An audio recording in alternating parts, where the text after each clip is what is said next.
आप देख रहे हैं अब की बार किसकी सरकार। आज यूपी में एक विवाह समारोह बड़ी हेडलाइन बना हुआ है। रामनगरी अयोध्या में आज बहुत बड़ा सामूहिक विवाह कार्यक्रम हुआ। एक ही पंडाल के नीचे हिंदू मुस्लिम लड़के लड़कियों का विवाह हुआ। सामूहिक विवाह कार्यक्रम में जहां मौलवी मुस्लिम लड़कियों का निकाह पढ़वाते दिखे, तो वहीं दूसरी तरफ हिंदू बेटियों का भी कन्यादान हो रहा था। ये शादी का कोई प्राइवेट फंक्शन नहीं था, ये सरकारी कार्यक्रम था।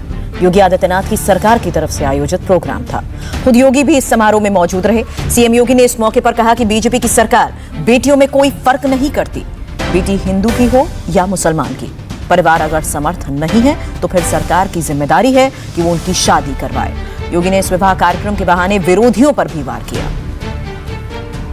गांव की कहावत थी कि गांव की बेटी सबकी बेटी, वही भाव आज यहां पर देखने को मिल रहा है कि पूरा मंच, पूरा समुदाय उन गरीब श्रमिकों की बेटी को अपनी बेटी मान करके कन्यादान के पूरे कार्यक्रम के साथ जुड़ रहा है, जिसमें 3,915 कन्याओं को एक साथ यहां पर सामूहिक विवाह कार्यक्रम के साथ जोड़ने के साथ जहां हम जुड़ रहे हैं, वहीं साथ ही साथ एक सामूहिकता की ताकत का एहसास, सामूहिकता रहेगी, शासन आपके पास होगा।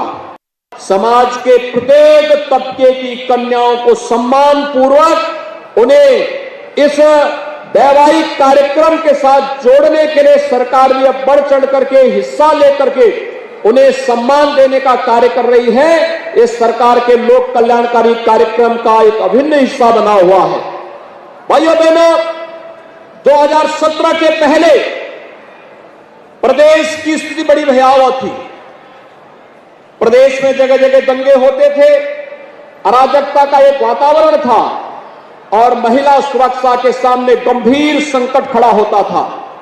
लेकिन प्रदेश में 2017 में आप सबके आशीर्वाद से, आपने प्रधानमंत्री मोदी जी के आह्वान पर प्रदेश में जिस सरकार का गठन किया था, आज वो सरकार न केवल प्रदेश को दंगा मुक्त और भ्रष्टाचार मुक्त बनाने के लिए पूरी प्रतिबद्धता के साथ कार्य कर रही है, बल्कि आज सरकार गांव, गरीब, किसान, नौजवान, महिलाएं, समाज के प्रत्येक तबके के हित के लिए कार्य करने के लिए पूरी ईमानदारी के साथ कार्य कर रही है। आज संविधान दिवस है। पूरा देश बाबा साहब अम्बेडकर को याद कर रहा है, मगर यूपी की सियासत दलित वोटों के शिकार पर निकली है।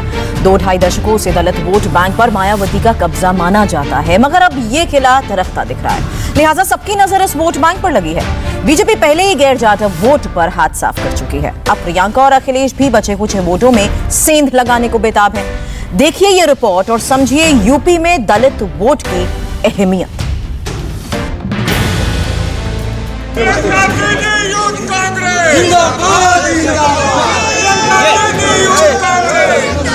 प्रयागराज में प्रियंका, जी हां, किसानों के बाद दलित वोटों पर नजर। कार्यकर्ताओं के पूरे शोरगुल के बीच प्रियंका प्रयागराज में उतरी।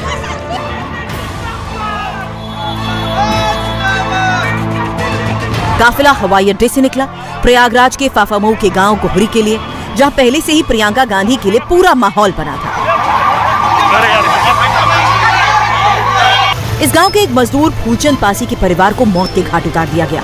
पत्नी, नाबालिग बेटे और बेटी, सबकी हत्या कर दी गई।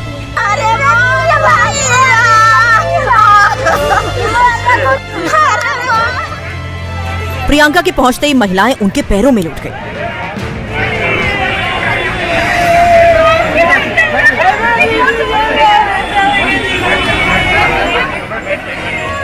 प्रियंका गांधी की महिलाओं से इस मुलाकात और बात का पार्टी के YouTube चैनल से प्रसारण हो रहा था। बाद में संविधान दिवस को प्रियंका ने अपने बयान का आधार बनाया। मैं समझ नहीं पाती हूँ कि ऐसी परिस्थिति को देख के जो जितने भी शासन प्रशासन के लोग हैं, ऐसी परिस्थिति को देख के कि किस तरह से इन लोगों के साथ किया जा रहा है, कैसे चुप रह सकते हैं। और कैसे हो सकता है कि इस देश में आज संविधान दिवस है, इस देश में एक संविधान है, इस देश में के संविधान में लिखा है कि इस तरह के हादसे नहीं होने चाहिए, अगर होते हैं तो कार्रवाई होनी चाहिए। मैं समझ नहीं पा रही हूँ कि कैसे मैं बार बार हर 2 दिन हर 3 दिन में आती हूँ, किसी से मिलती हूँ, ऐसा ही हादसा होता है। आगरा को देखिए, आगरा में क्या हुआ अरुण वाल्मीकि के साथ, हाथरस में क्या हुआ, यहाँ क्या हो रहा है। तो जो दलितों पे अत्याचार हो रहा है तो क्या सब चुप बैठे हैं, सब देखते ही रहेंगे क्या? तो फिर संविधान दिवस मनाने का क्या मतलब है? कि दलितों के बारे में सिर्फ बात की जाती है क्या? देखिए, जहाँ जहाँ मैं जा रही हूँ मुझे स्पष्ट दिख रहा है कि दलितों के लिए न्याय नहीं है, न्याय नहीं है, किसानों के लिए न्याय नहीं है, महिलाओं के लिए न्याय नहीं है। न्याय सिर्फ उन लोगों के लिए है जिनकी सत्ता है, जो उनके साथ उठते बैठते हैं, और जो उनके दोस्त हैं, जो बड़े बड़े उद्योगपति हैं, उनके लिए न्याय है। लेकिन उत्तर प्रदेश में दलितों के लिए, महिलाओं के लिए, किसानों के लिए, अल्पसंख्यकों के लिए न्याय नहीं है। मैं 2 सालों से यहाँ काम कर रही हूँ और बार बार ये स्पष्ट हो रहा है, बार बार ये दिख रहा है कि संविधान को नष्ट किया जा रहा है, संविधान को खत्म किया जा रहा है। हालांकि इसमें कोई दो राय नहीं कि जो घटना हुई वो शर्मनाक है, मगर सियासत की सहानुभूति का लक्ष्य सत्ता होती है।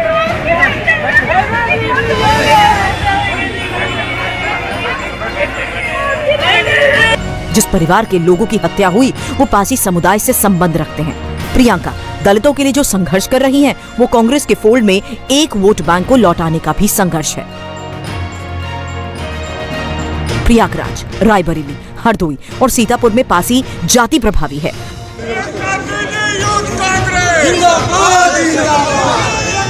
संविधान दिवस इसके लिए एक अच्छा मौका था। बाबा साहब को सम्मान और दलित वोट का संधान। बाबा साहब भीमराव अम्बेडकर जी के साथ डॉक्टर राम मनोहर लोहिया भी साथ जुड़ करके काम करना चाहते थे। वो सपना पूरा नहीं हुआ। फिर हम लोगों ने एक बार कोशिश की, वो सपना पूरा नहीं हुआ, लेकिन हम लोगों ने उम्मीद नहीं छोड़ी है। 22 में वो सपना पूरा करने का काम हम सब लोग मिल करके करेंगे। संविधान दिवस पर लखनऊ में अखिलेश यादव की ये गर्जन सुनिए। अखिलेश यादव इस बार पूरी तरह जातियों का समीकरण साध रहे हैं। बीजेपी जैसे विकास की बिग पिक्चर खींच रही है, उससे भिड़ना उनके बस का नहीं है, लिहाजा उन्होंने दूसरा रास्ता चुना, जातीय आधार वाली छोटी पार्टियों के साथ गठजोड़। इस बार उनके निशाने पर पिछड़ा, दलित, महादलित जैसा गणित है। पहले यूपी में ओबीसी दलित जातियों का गणित समझ लीजिए। ओबीसी समुदाय के बाद दलित वोट की उत्तर प्रदेश में सबसे बड़ी हिस्सेदारी है। मौजूदा आंकड़ों के मुताबिक यूपी में 42 से 45% ओबीसी है। उसके बाद 20 से 21% संख्या दलितों की है। 20 से 22% में सबसे बड़ी संख्या जाटव वोटों की है, जो करीब 54% है। इसके अलावा दलितों की 66 उपजातियां हैं, जिनमें 55 ऐसी उपजातियां हैं जिनकी संख्या बल ज्यादा नहीं है। इसमें मुसहर, बसोर, सपेरा और रंगरेज शामिल है। 20 से 22% को 2 भाग में बांट दें तो 14% जाटव हैं और बाकियों की संख्या 8%। जाटव के अलावा जो अन्य उपजातियां हैं उनकी संख्या 45 से 46% के करीब है। इनमें पासी 16%, धोबी, कोरी और वाल्मीकि 15%, गौड़, धानुक और खटीक करीब 5% है। कुल मिलाकर पूरे उत्तर प्रदेश में 42 ऐसे जिले हैं जहां दलितों की संख्या 20% से ज्यादा है। जाटवों को मायावती का कोर वोट बैंक माना जाता है। 2019 में अखिलेश मायावती से गठबंधन कर इन्हें साधना चाहते थे, मगर तब ये हो ना सका। अब अखिलेश मायावती के कोर वोट बैंक को छोड़ बाकी सबको साधने की फिराक में है। पूर्वी उत्तर प्रदेश के आजमगढ़ में दिया अखिलेश यादव का ये बयान सुनिए, बहुत कुछ समझ में आ जाएगा। नए पुराने की बात नहीं है। आजमगढ़ की जनता से हमारी अपील है और अपने पत्रकार साथियों से भी अपील है कि 10 में से 10 जिताना। बहन जी का बयान है, सपा दलित विरोधी है, सपा की हो गया। समाजवादी पार्टी दलित प्रेमी है और दलित और पिछड़े इनका सम्मान करने का काम। और आज जब संविधान दिवस है, बाबा भीमराव अम्बेडकर जी को हम लोग याद करते हैं, जिनके वजह से हमें संविधान मिला है। देश की तमाम आज़ादी दिलाने वालों को भी याद करते हैं, जिसकी वजह से हमारा देश आज़ाद हुआ। और संविधान को सबसे बड़ा खतरा है, लोकतंत्र को सबसे बड़ा खतरा पैदा किया। इसलिए संविधान और बाबा भीमराव अम्बेडकर जी को मानने वाले लोग, समाजवादी विचारधारा पे चलने वाले लोग सब एक हो जाएं और इस सरकार को हटाएं। दरअसल जातीय समीकरण पर मायावती की पकड़ कमजोर हो रही है। जमीन पर मायावती की पॉलिटिक्स कमजोर पड़ती दिख रही है और अब इसका लाभ सब उठाने की फिराक में है। संविधान दिवस बाबा साहब अम्बेडकर को याद करने का दिन है। अम्बेडकर देश की दलित पॉलिटिक्स के सबसे बड़े आइकॉन हैं। मगर इस मौके पर मायावती अपने दलित वोटर्स को सचेत करने में लगी थी। सचेत भी उसी समाजवादी पार्टी से जिनके साथ यूपी की पॉलिटिक्स ने एक दौर में बुआ बबुआ कॉम्बिनेशन भी देखा। पहले याद कीजिए ये तस्वीर और अब सुनिए मायावती का ताजा बयान। यहाँ मैं ये भी कहना चाहती हूँ कि इन वर्गों के लोगों को खासकर सपा जैसी उन पार्टियों से भी जरूर सावधान रहना चाहिए जिसने SC व ST का आरक्षण संबंधी बिल संसद में फाड़ दिया था और बिल को फिर षड्यंत्र के तहत पास भी नहीं होने दिया गया। अर्थात इन जैसी पार्टियां कभी भी इन वर्गों का विकास व उत्थान आदि नहीं कर सकती हैं। दलित वोट बैंक में सेंध 2014 से ही लगनी शुरू हो गई थी, मगर इसमें सेंध बीजेपी ने लगानी शुरू की। जानकार मानते हैं कि 20 से 22% दलित वोटों में सबसे बड़ी संख्या जाटव वोटों की है। जाटव 14% है, तो अन्य छोटी दलित जातियां 8%। ये जो अन्य दलित जातियां अपने को उपेक्षित पा रही थी, बीजेपी ने इन्हें ही साधा। हालांकि मायावती ने 2014 और 2019 की हार के बाद भी कहा कि उनका कोर वोट बैंक कहीं नहीं गया, मगर ये सच्चाई उन्हें भी पता थी कि बीजेपी ने खेल क्या किया। हालांकि इस बार पश्चिमी उत्तर प्रदेश का गणित अहम होने वाला है। पश्चिम उत्तर प्रदेश में सियासी तौर पर मुस्लिम, जाट, दलित समीकरण ही सबसे महत्वपूर्ण है। मेरठ, सहारनपुर, मुरादाबाद और बरेली मंडल के 14 जिलों की 71 सीटों पर इस समीकरण का दबदबा माना जाता है। पश्चिम यूपी में जाट 20% के करीब है, तो मुस्लिम 30% के करीब, जबकि दलित समुदाय 25% के ऊपर है। जयंत चौधरी और अखिलेश यादव के गठजोड़ की नजर इसी पर है। जयंत चौधरी मुस्लिम जाट दलित को मजबूत कॉम्बिनेशन बनाना चाहते हैं। इस लिहाज से दलित वोट बैंक इस बार अहम भूमिका अदा करने वाले हैं। इंडिया टीवी हर वक्त हर जगह डाउनलोड करने के लिए सर्च करें India TV news Google play store या ऐप स्टोर पर।